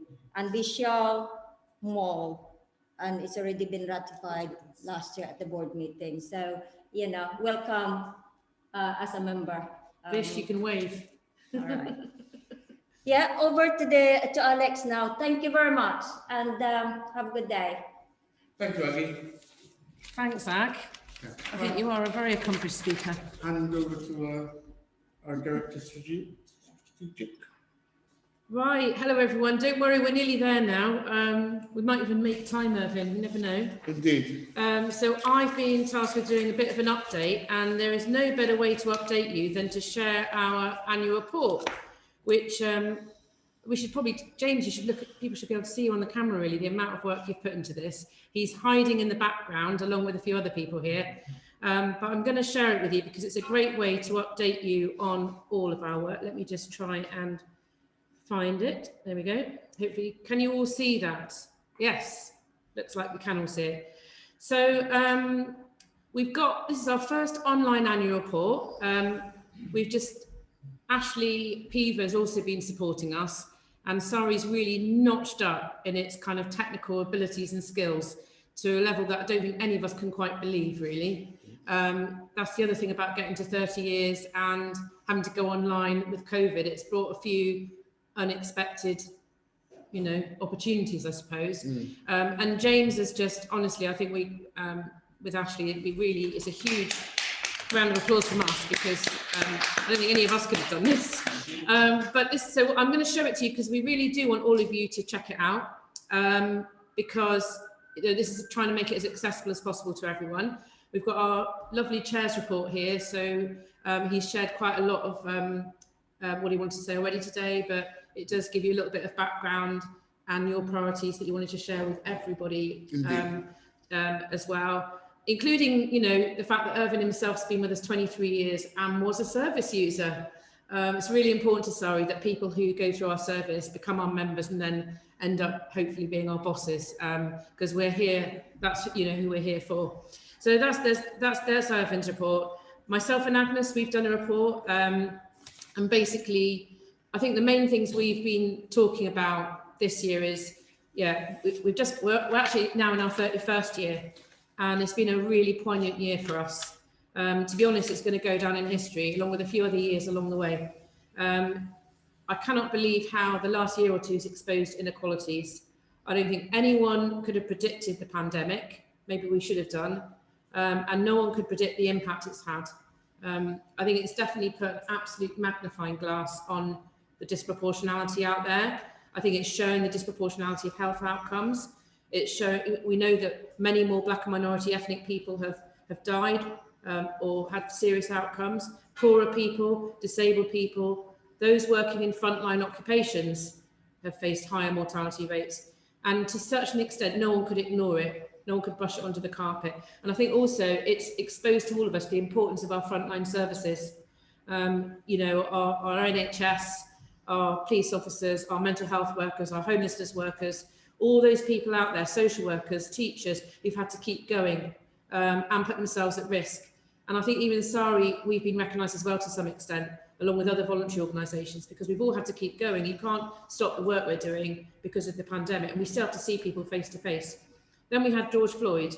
You know, how much can we say? I mean, he's symbolic as well as it being absolutely beyond belief what happened to him. He's symbolic of so many people who've lost their lives wrongfully at the hands of police officers and other authorities. And I think that's been brought into stark relief the importance of Sari as well. But there's others, you know, there's Eric Garner, Tamir Rice, Breonna Taylor. So many more have lost their lives to the brutalising effects of hate-motivated treatment. And I think what it's done, it's catalysed a lot of people. It's catalysed an unprecedented discourse around social justice, structural racism, and the wearisome fact, I say wearisome, is exhausting, but history keeps on repeating itself when it comes to oppression and attacks on people for the colour of their skin, for their protected characteristics. And so for many this year, the last year or two has been a massive wake-up call that if we're going to break this cycle, lots more people need to get on board and be genuinely committed to and actively challenging racism and hate crime in real terms. I always remember Batuk saying, our founder director, we will not be able to combat racism or hate crime on our own as equalities communities. There isn't enough of us. The minority groups and those facing oppression, there isn't enough of us. We need our allies on board. We need as many people on board as possible. That is how we defeat hate and inequality. So just talking about it, writing about it, is not enough. Actions need to speak louder than words. We've then seen the Black Lives Matter campaign gathering momentum, galvanising citizens and communities, from organisations, from small businesses to large corporate bodies, schools, charities, have all come forward to try and take a stand, which I think is amazing. Residents, citizens, and there's been a backlash, which I'll come on to in a minute. Bristol has been at the epicentre of this change. We really have been on the global map. Obviously, you've heard Manoel speaking, and we saw the demonstration that kind of changed our world, and Colston statue being toppled. But it's also the whole Black Lives Matter movement and the other kind of activist movements that Manoel said is it does cause post-traumatic stress, because, you know, it's just, it feels like such an important time for people to get on board. And it's frightening times, you know, some of the things we're seeing happen, as Lord Dubs referred to, almost happening in the background that could literally, erase human rights. So frightening times. So that event, I mean, the Colston statue, Black Lives Matter movement, George Floyd, it's caused a wave of communities around the world to question legacies, heritage that celebrate the atrocity of the slave trade, and long may that continue. So yeah, we've seen a lot of steps in the right direction, but hate crime discrimination have not abated. There's been backlashes to all of this, and both the police and Sari, nationally, regionally, locally, globally, we've seen spikes of hate as a backlash, both to COVID. We've heard Hau-Yu talking.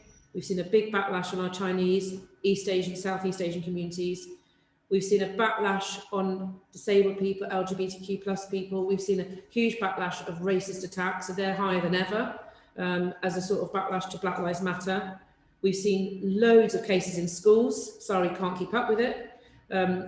We did see a reduction in faith-based attacks, disabled attacks, and LGBTQ plus attacks during the lockdown, because people weren't going out. They were locked in. But as soon as everyone got back out again, incidents rose. We've all been so busy. Some weeks we've seen, some days we're seeing 20 referrals in a day. So you've heard from a few of our caseworkers, and that's what they're up against.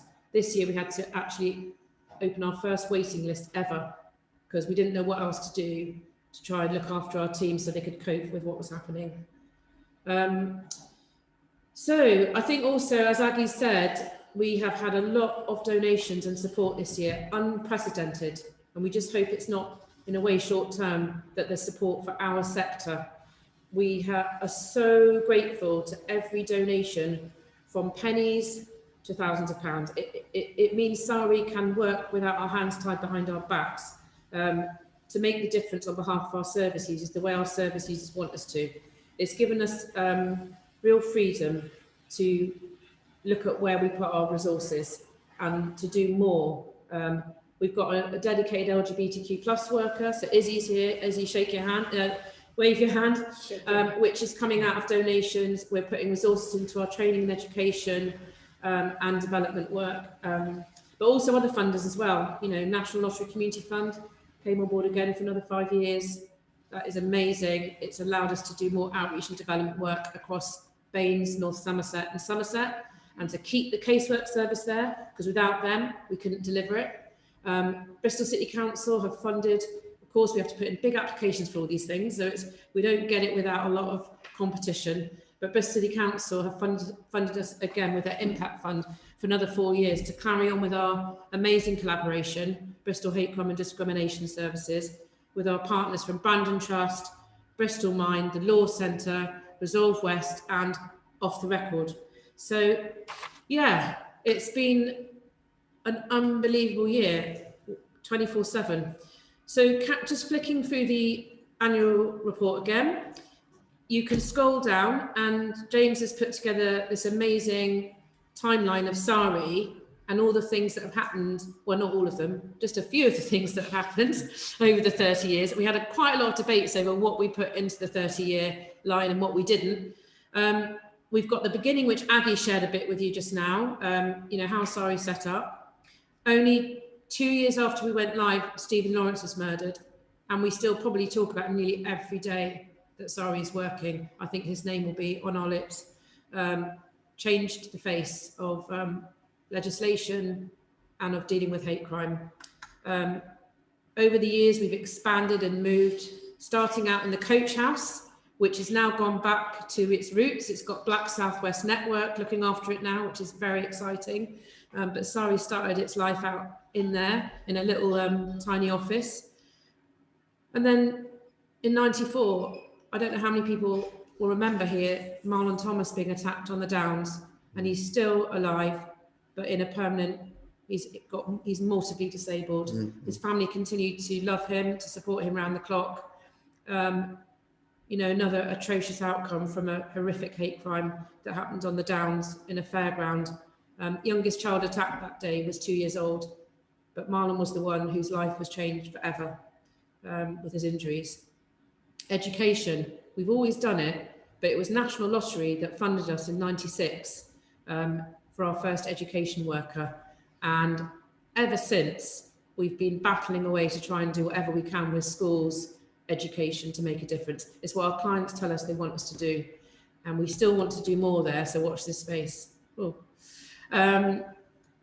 We have had a few royal visits along the way, and one that will stick in all of our memories. And if you look at the beginning of our annual report, there is the film just there of the Prince Charles visit. I think that's me and Esther. And you will see Batuk in the background and some of our first trustees, Shoba, a lot of people who were there in the beginning. So Prince Charles came to see us. I remember when the security came to visit SARI about that royal visit, they said we'd have to change the toilet because it was not very nice, and the carpets. So I think Batuk finally agreed to change the toilets. But yeah, he wanted Prince Charles to see our real offices. He always said, let him come to where we are. And he came to St Mark's Road and met all the traders. It was a very special day. And he spent a lot of time talking to our clients, which we were very grateful for. Actually, Colston was defaced then in '98. And Councillor Ray Zephyr, who many of us will remember, who was one of the leads for Positive Action Consortium and SEED, which is a major positive action charity, social enterprise back in the day. He made a statement, it's like having a monument to Hitler. We don't have a statue to Hitler and we shouldn't have one to Colston, who was one of the worst offenders in the slave trade. So Ray was ahead of his time really with what he was saying, but it came with a massive backlash. And you can see, I'm not going to read them out because these are horrific statements in the Evening Post that were part of the backlash to what Ray Zephyr said then. You really can't believe it. Well, maybe you can, but still. We had the London nail bombings where we had our Bangladeshi community targeted, our Black community targeted, and LGBTQ plus community targeted with, you know, many people brutally injured and people dying. And then not long after, in 1999, the Macpherson report published for Stephen Lawrence, or the Stephen Lawrence report, which changed SARI's lives, among others. Another royal visit, the Queen came for Maunday, Thursday, I think it is, and our director, Battersea Pandya, got to sit next to her, or should we say the Queen got to sit next to Battersea? Have I lost it where I am now? Hang on. Do I just do a back? Thanks, James. Yes. So the Queen got to sit next to Battersea, and I think she had a very lively meal. I've got a picture of that. Royal honours. Over the years, a few of us have been commemorated. Battersea was given an MBE in 2000. Later on in 2008, Esther, who was our chair for many years, got an MBE, and then myself the year after. I think it was funders that put us forward. And 2001, another year we'll never forget, the year of 9/11. And that changed our lives. I mean, the amount of Islamophobia since then, which still hasn't really abated. It's gone down a bit with the Black Lives Matter backlash, but it's still massively an issue. 30% of Sari's clients are Muslim, despite only 5% of Bristol, and in all our other areas less than 1%. So we've got a major targeting of our Muslim communities, and sometimes people just perceive to be Muslim. We win the National Charity Awards in 2001 as well, which is quite a major achievement for a small charity like Sari, for the social care, welfare and religion category. In 2002, we take on offices in Stapleton Road because we're growing. And in 2004, we move into Portland Square, where we are now. Battersea encourages us to get a building, which is not normal, again, ahead of his time for the charitable sector. For a small voluntary organisation, he said, let's pay a mortgage instead of rent. Thank God he did, because it's really kept us safe over the years. And you can see him, this is Battersea for you. He never paid for anything if you get DIY and get it done internally. So there's old Billy in the background. Billy, you can give us all a wave. And Nanesh is not in the background, but I'm sure he was somewhere in the background, mending something, painting something, or putting something up. And that continues to this day. We've still got people helping out with all their different skills. 2005, we had the 7/7 attack, terrorist attack. Again, huge backlash. Same year, Anthony Walker was murdered, which is almost, a horrific reminder of Stephen Lawrence. The one difference was the police got it right. And it was, for us, good to see the police deal with the murder of such an atrocious racist murder in the right way. And his mum, G. Walker, can speak with forgiveness. Whereas I don't think the Lawrences will ever be able to speak that way because they were so let down. And both of these charities, Anthony Walker, and Stephen Lawrence, they both have foundations that you should visit. We got the Queen's Award for Voluntary Service. I know Babassa got theirs this year, or last year. Oh, right. And we got ours that year, and it's the highest accolade a voluntary group can get, to be honest. So that was pretty amazing in 2008. And in 2009, we were on Panorama. So you can basically watch that if you want to. Hate on the Doorstep. An undercover journalist, they pretended to be victims, residents living in Southmead. We got to know them quite well at the time, and they went through something like 80 attacks in the short time they lived in a house in Southmead. And that kind of really upped the awareness of what was going on in some of our estates with regards to day on, day out racism. The Equality Act came in 2010 and again, changed the world for us, changed the approach to hate. Well, hate crime as a term came in.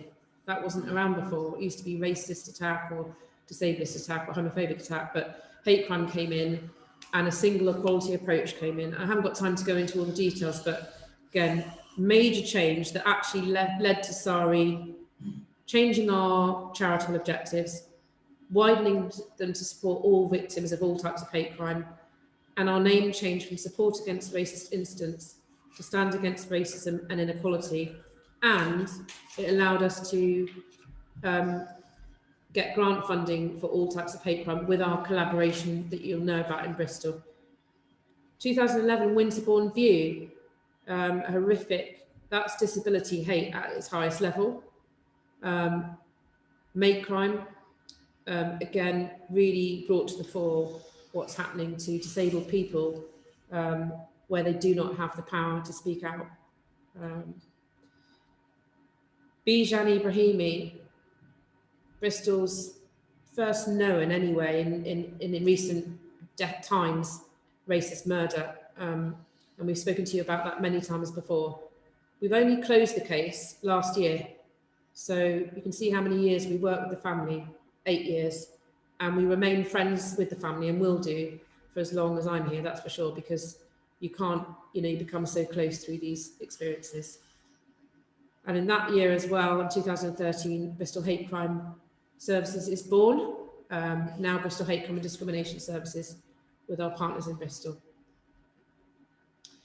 And then in 2014, I'll never forget when Aggie phoned me on this, we lose Batuk, and it knocked us all for six. I just remember sitting here, and Aggie will as well. It's just unexpected. Even though he wasn't well, we never thought we'd lose him.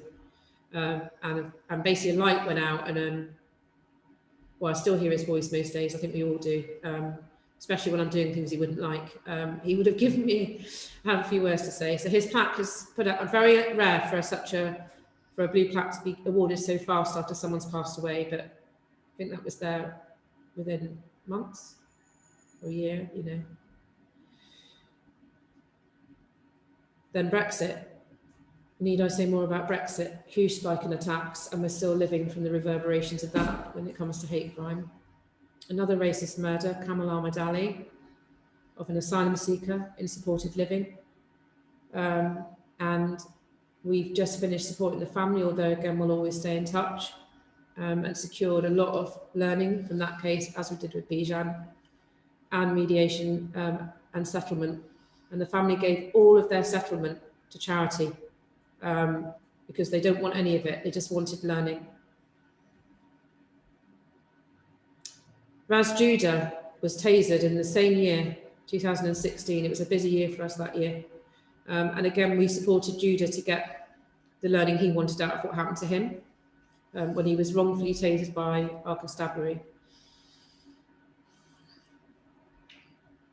We have more terrorist attacks in 2017 with the Westminster attack, the Manchester Arena bombing, the London Bridge attack. And we see, incidents increase, Islamophobic incidents increase fivefold. Our Muslim community have been so scapegoated, and we know terrorism is happening all over the world in so many different communities, but these are the ones that hit the news and get so much backlash. We get more funding from Bristol Impact Fund, and there's a film there about that, the new extended service with our now 6-partner collaboration. In the same year, again, another busy year, 2017, we have Grenfell Fire. And we've got it there because it is so inextricably linked to racism. And I think that's been widely reported on now. Poor housing. The Windrush scandal in 2018, another huge scandal that has impacted on our communities and continues to do so. And we've done what we can, to get people to justice when we've come across people from that community who are facing injustice, working with the Law Centre and other lawyers locally who have been fighting to make sure people get protected. And there's a film here by our friend Roger Griffiths with 8 Cents Media, both of whom have been amazing partners to SARI, which does give you a great summary of the Windrush generation. So I don't know, Irvin, I think I have to stop because the time is running out, but please do carry on. And that's only the 30-year timeline, by the way. And then we've got reports on all the areas we're working in, our funding report, cases, some of whom you've heard from today. And at the end, I should say we had another murder as well, which was on only in 2020 of Mikael Hanid in Weston-super-Mare. And again, we supported that family through their case. Another, appalling, senseless attack. And 2 people are now in prison for that. Just because Well, there was no reason whatsoever. They accused him of stealing a bike, which he hadn't gone near, by the way. And just to close, I want to just finish showing you our list of donors, because I don't think we can quite believe it. We still haven't raised everything we need for our incomes. I don't think SARI has got too rich. We haven't. What it's done is allowed us to have the funding to be able to deliver. But just look at all these names. All these names. And these are only the ones that we're allowed to publish. Sometimes £1 from very young people or whatever, sometimes £1 a month. And as I said, some people are able to contribute more. But when people say, what can they do for SARI? We just say, well, please help us, because this gives us freedom to be the charity we want to be. So I'll end on that note and pass back to Irvin to say a few closing words. Thank you so much, everybody. Thank you, Alex. Well done. Thank you, Alex. Very detailed, and I hope that went down well with you all. So I come to the closing of our AGM, ladies and gentlemen. First thing I'd like to do is thank you for your time. I know it's a working day, and many of you would have had time off work to attend this meeting. And certainly that is the case for me. I'll be very brief in closing, and just to say that it's a privilege and an honor for me to lead this organization.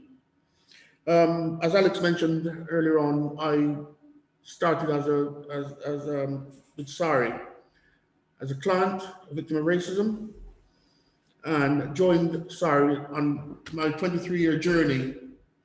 Has seen me move up. I was treasurer for many, many years. And then in time, when Esther stepped down, I then took up the role of chair, which again is hard work, but very rewarding and very helpful. Again, SARI has become an integral part of my life, really. The thing I always complain to these guys is that my wife is always telling me, when I annoy her, which is most days, you can go sleep at SARI. That's your second home, your first home, which has now become the allotments or my van.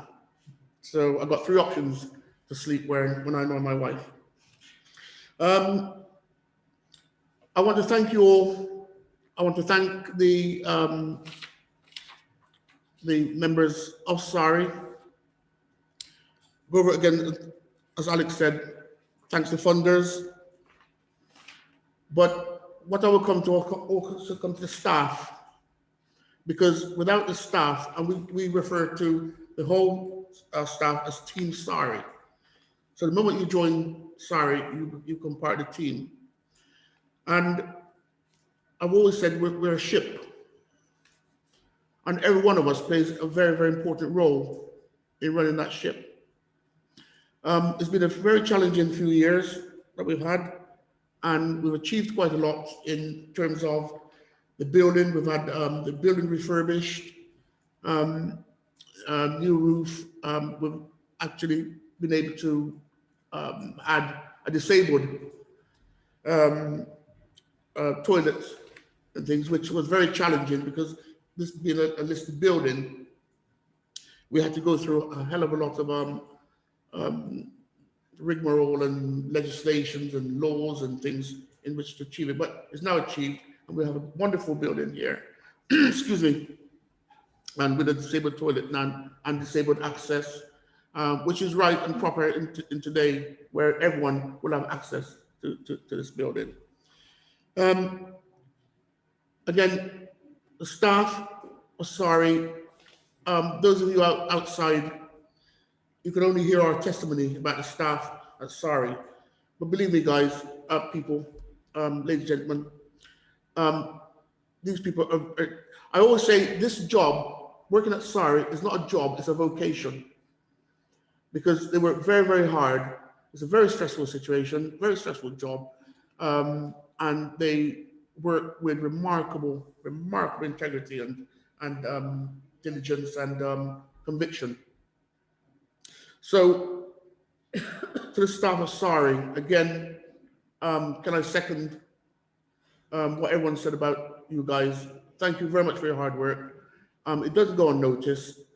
Thank my directors who have done an absolutely marvelous job. And in my chair's report, you'll read my dedication to them of their hard work and their resilience and keeping SARI going. And during the pandemic, and I think this is my biggest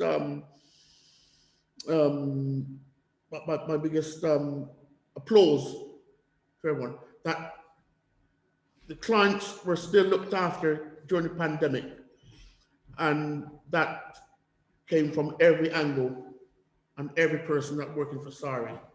So we thank you very, very much. I'd like to thank my fellow board members who, again, we're all volunteers, and we give up our time to keep the governance of SARI going. So to the fellow board members, thank you ever so much. Thank you very much for your support, guys and ladies, gentlemen. Thank you very much for your support. And without your help, then it would make my job a lot more difficult. I'd like to welcome a couple of new members to Team SARI. Victoria, I know I spoke to you yesterday, but let me formally welcome you to SARI. I hope they're working you hard. If they're not, I want to know why. Let us say hello quickly. Yeah. Hello, everybody. Hello. Yes, I'm being worked hard. Good. I'm Victoria. I'm the newly appointed assistant director here at SARI. So looking forward to hopefully meeting a lot of you in the near future. Thank you. Excellent. Well done.